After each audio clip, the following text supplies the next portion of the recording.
Hello, and welcome back to another episode of the Casual Metal Podcast. My name is Daniel Terry, I'm Brian Patton.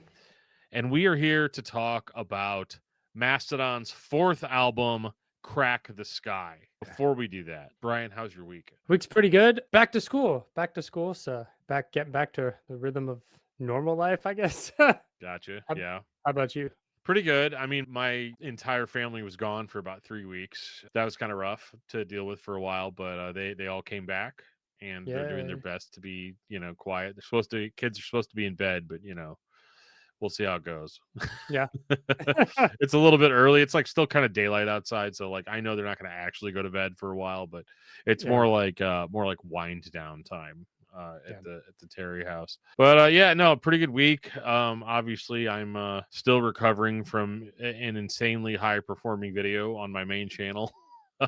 Yeah, it sort of came out of nowhere, so that's kind of fun, but I'm at that point now where it's like I don't even want to read any of the comments or anything. Like I like watching the number go up, but once you reach a certain amount of people, you're like, okay, I've seen enough people's opinion on my work now. I can Yeah. You can just move on and absolutely.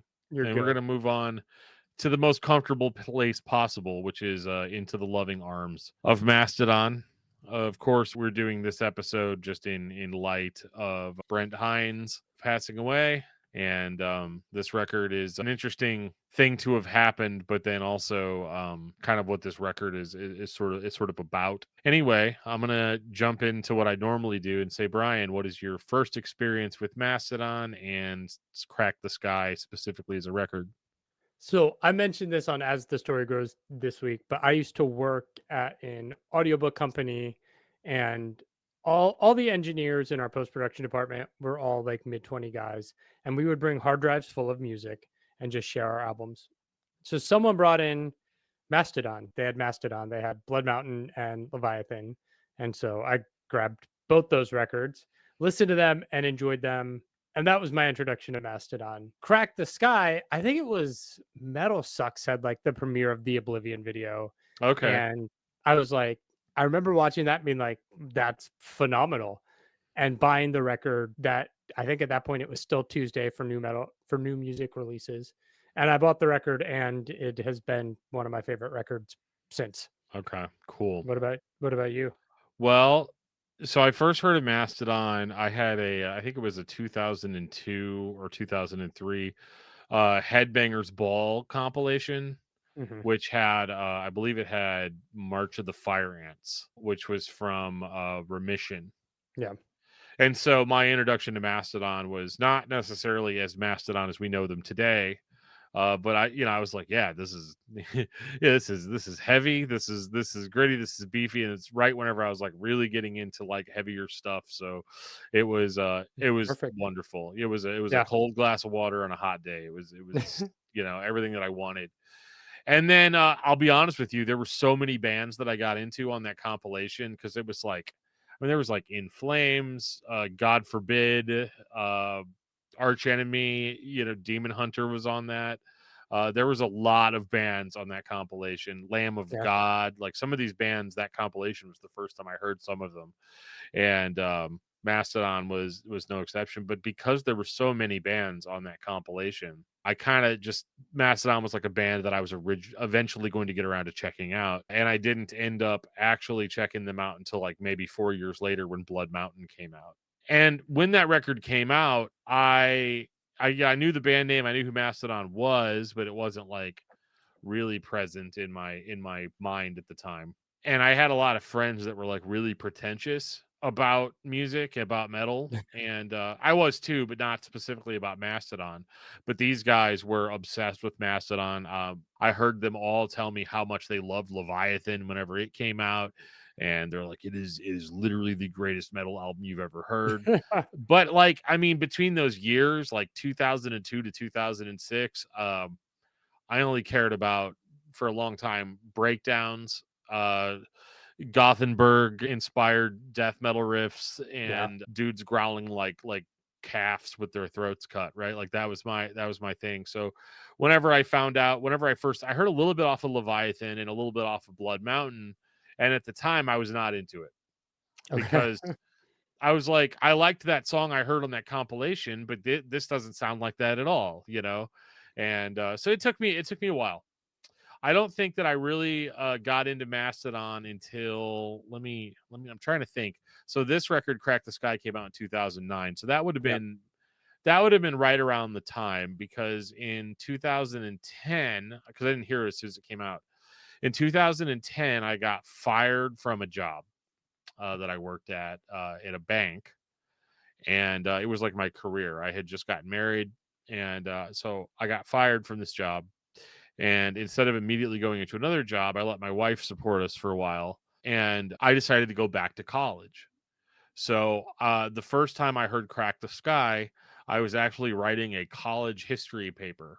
Nice. And I remember, my pretentious dudes from a few years before telling me that, like, Mastodon was the best band to listen to when you're trying to concentrate, you know, or if you're high, right? Or Yeah. something, it's Oh like yeah. perfect, perfect for that. Whatever you need, either concentration or a lack of concentration. Like, they were Yeah. good for any occasion. And I remember, because I was drinking a lot back then.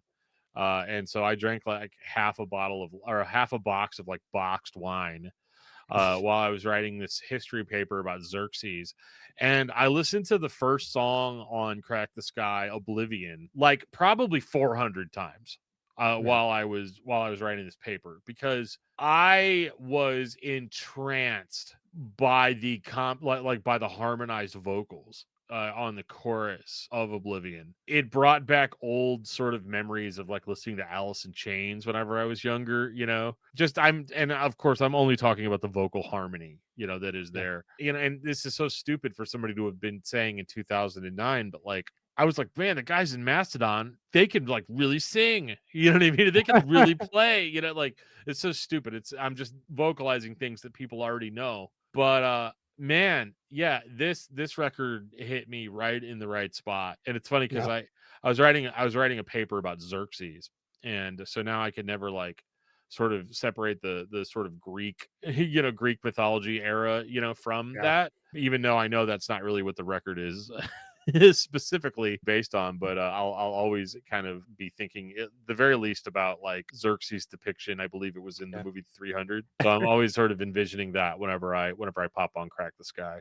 Oh Sorry, yeah. that was a very long setup. But Yeah. this record, though, Brian, what is your first impression, or your well, just let's just get into it. What do you love about Crack the Skye? I think it is. I mean, it's definitely the most interesting Mastodon record, start to finish. I think the Okay. band took a big swing. I rewatched the making of earlier today, and they talk about they wanted to make a rock record. They wanted to push boundaries. They wanted this to be, I think I don't remember who it was. It might have been Brent Hinds who had said, like, we've made great records, but I'm always like, what's our swan song record? And thankfully this wasn't.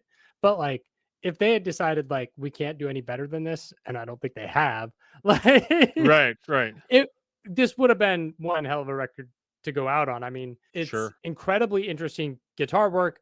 The lyrical journey through the songs, the story is insane. It's about a paraplegic who can only go anywhere if he astral travels, and there's Russian cults and the devil and like all sorts of like weird stuff. It's a stoner record, right? You get high and Yeah. you listen Oh, to yeah. this and you get transported elsewhere. But I mean, it's also a tribute to Brand's sister who tragically took her life when she was young. Her name was Skye. Crack the Skye is about her. Like, it's a phenomenally deep and emotional record. I also love that, like, there are weird influences. Like, if you listen to Prince's Purple Rain and then you listen to the guitar solo on The Czar, like, Yeah. well, it's one for one. You're just like, these guys love Prince, because who doesn't? Like, they Every great captured that guitarist guitar loves tone Prince. so Yeah. well. Like, there's nothing about this record that still doesn't resonate with me. I mean, I don't want to say Mastodon is the reason I got into metal, but Mastodon probably pushed me into liking metal. I think they brought the prog element into kind of the sludge, stoner, doom area in the same way that Between the Buried and Me brought it into metalcore. Like, Sure. Yeah. I went back because I keep a list of my favorite records every year, and I've been doing this forever. So I went back to 2009 because I was like, did Crack the Skye make my like, was that my favorite album of the Did it year? crack your top albums of the year? Yeah. And it was number 1. And I Oh, mean, it's wow, okay. yeah, it was number 1 that year, and all I wrote about it was, like, nothing was better than Crack the Skye, like Right.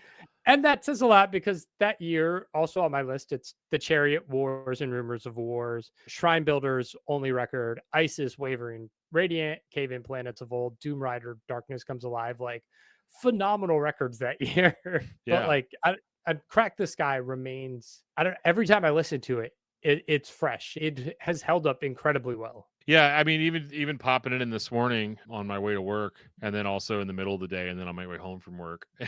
It's a kind of a long record. Like, don't let the fact that there's only 7 songs fool you. You're clocking in at 50 minutes, which in comparison, like I think that Fleshwater CD I just bought is only 27 minutes long. So I'm not used to like getting to work and then having to stop the album that I'm listening to. Yeah. But yeah, this record, some of the things that really stand out to me, like I said, obviously the absolutely fantastic singing on this record from start to finish, and just that it goes in so many different directions Yeah. vocally, but also just the more chill nature of the music itself. Because I'm kind of in a similar boat to you, Brian. Nothing that came out around this time that I was listening to was like this. Yeah. Everything that I was kind of into was, I also liked that Chariot record, right? And like I like kind of the more frantic in your face type of music. Yeah. And Mastodon was just not that, which is why I'd avoided them for such a long time. I didn't appreciate like more stoner sound, I think, Yeah. until I was at least 30, I think. I before that it was all just like hardcore, and punk and like just in your face sort of stuff. And so this was one of the first records that I remember listening to and being somewhat more introspective. I love the sort of softer, like picking style. I like the inclusion of Mhm. a banjo. And I think it's interesting that like they had already kind of tried doing this before on Blood Mountain, Yeah. right? And Blood Mountain, don't get me wrong, is also an incredible record. I don't prefer it to this one, but that was kind of their second shot at trying to have a story, because like I know Leviathan sort of had like it was loosely, there were parts of it that were based off of like Moby Dick and stuff, but Yeah. like Blood Mountain was the first one that was like, no, this story, we're going to tell a story, with the album and sort of follow it through. And then Crack the Skye, it's like they finally like really really nailed it as far as having very different songs but a very cohesive sort Yeah. of feeling throughout the record. But yeah, I love the banjo. I love the singing. I love the final song, "The Last Baron." Just Oh, yeah. ugh, perfect send off. Yeah. I mean, this record from start to finish, it's a journey. It's an album I've never there's not a point where I'm like, this is a skippable track. This is a skippable track. Like every song flows into the next. The theming works. I mean, yeah, The Last Baron as the closer is phenomenal. Yeah, as I was listening to it today, I knew I had to like clock out. For some reason in my job, like the last 10, 15 minutes, it's one of those like I don't have enough time left to start anything new. Yeah. I listened to that song like 2 times before Nice. it was clock out time. So, if anybody does a deep enough cut, I technically wasted the last 30 minutes of my day, but that's okay, right? We're making it up right now on Casual Metal Podcast. But Yeah. I think the other thing about this record is like the songs are incredibly catchy, even though it is this proggy out there record. Like there are lines and lyrics that will just get stuck in my head that I've been singing for days now. My daughter's like, "Why are you singing that?" And I'm like, Because it's yeah, this I is the literally can't earworm." help it. Yeah.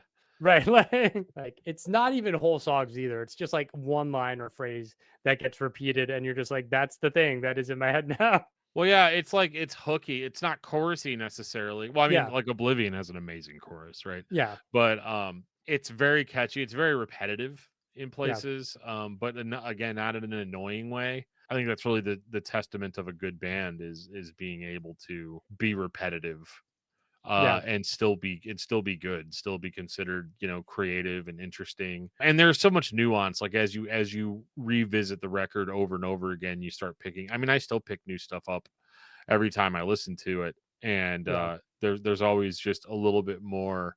Because one thing, like the first time I listened to this record, I was like, this was like a really straightforward record, almost like a little bit dry. The instrumentation's very clear. And Mhm. then like now when I listen to it, I hear like synths that I didn't hear before. Yeah. You know what I mean? I hear like sort of these more atmospheric elements that were layered in there so perfectly that like you're so busy vibing that you don't really Yeah. you're not Yeah. necessarily picking up on each individual element. And I always thought that was super cool. I'm just now wondering, I'm making a connection in real time. Like, in that same year, Baroness released the Blue album. And I love Baroness's first and second EPs and then the Red album. And I just Yeah, wonder if because the Blue album and Crack the Sky were on that same plane, sort of, if that's why the Blue record never resonated with me in the moment it was released, where it was like, well, I have Cracked the Sky. maybe. I hadn't really thought about that before. Yeah. Yeah. Huh. I may have to give it the old side by side Yeah. Right. at some point this weekend. Yeah. Am I allowed to say that I liked the Scott Kelly feature on, on Crack the Sky? I think so. I just did a neuroses run through. So Gotcha. Yeah. I I, mean, I, that's the hard thing about the world that we live in, right? Is that time yeah, has passed and certain people's true colors, have come yeah, to light. But it also doesn't change the fact that I was a Neurosis fan for a very long time. You know mhm, what I mean? yeah, And still revisit those records because like the thing that I like the most about music, and this isn't directly related to Mastodon, but like one of the things that I love about music is that being a music fan, I'm incredibly selfish, yeah, right? Once the transaction has been made, like I take your record home and I play it in my car in my system, it becomes mine, right? yeah, It becomes it stops being all about the artist and becomes all about me, right? Yeah, a lot of the time people always say it's hard to separate the art from the artist. It's never been too hard for me. Like I immediately imprint my own thoughts and feelings onto yeah, records, and Crack the Sky definitely no exception. This record always calms me in a weird way, in a way that most like hard music or metal music doesn't, because it's like slow in places and dirgy in places yeah, and very downtrodden in places, but it's not depressing. yeah, It doesn't like get me down in the dumps. Like Neurosis is a good example. Like I listen to Neurosis when I'm depressed, right? yeah, And it doesn't make me feel better. It just sort of matches. It sort of just catches me where I'm at, right? Whereas with Crack the Sky, it's one of the very few records that I can put on and will actually, if I start off in a bad place, whenever I come out of it, I'm actually in a better place. mhm, And so this record's one that I'll always sort of go to for that. yeah, It's really interesting too because I spent so much of the week listening to Chat Pile, which is like, if you're upset, and you're listening to Chat Pile, your friends and family might be concerned for you, because it's yeah, it's very dark and dirgy. So it's interesting, like sort of comparing it directly to Crack the Sky, which is like almost always there to take me out of it. I'm not yeah, angry or upset. Because of maybe social issues or whatever. And that's the thing too I like about this record. I like that it's not super grounded in physical reality, yeah, and that it is much more tied to ether, yeah, sort of souls converging and like stuff that like I'm not really thinking about, on a day-to-day yeah, basis, but it's also not like dragging me down with like that real world stuff. And it yeah, sort of just leaves me feeling like a little bit starry-eyed, at the end yeah. of it, and then just sort of wanting to dive in again. I often wonder if the band felt like they had made that perfect record that was kind of this prog rock record, this experimental atmospheric rock masterpiece. And that's why the Hunter kind of went back to more of the Blood Mountain sound, right? Like Yeah, yeah, yeah. it's way more sludgy guitars, like stripped down, nothing's as big. And God, that record was such a disappointment. Like going back to it, I enjoy it, but it's like getting that after Crack the Skye, it was like, man. That's rough though, right? Because Yeah, like every band, because the Hunter and Blood Mountain and Leviathan, like that's Mastodon. That's what Mastodon sounds right, like. right, You know what I yeah, mean? Like that's like that's their true identity, right? And I'm cool with that. But like it's yeah, neat seeing them sort of bat out of the park every now and again, yeah, right? absolutely. Because I mean I felt the same way about you brought up Between the Buried and Me earlier. Yeah, I felt the same way about Colors, and I think that it was probably smarter for Mastodon to sort of if they came back to the writing table and all they could come up with was sort of the same kind of stuff that they had done before Crack the Skye, I think that's a win. Yeah. Because whenever Between the Buried and Me put out Colors, I think they felt a very, very big pressure to deliver that again. And they put out The Great Misdirect, which is a great record in its own right. But it's very obviously, it sort of reeks of, we're trying to make the masterpiece again, right? Yeah. When I was a kid, the St. Louis Cardinals won the World Series one of the times that they did, because the Cardinals win the World Series all the time, right? Or several times.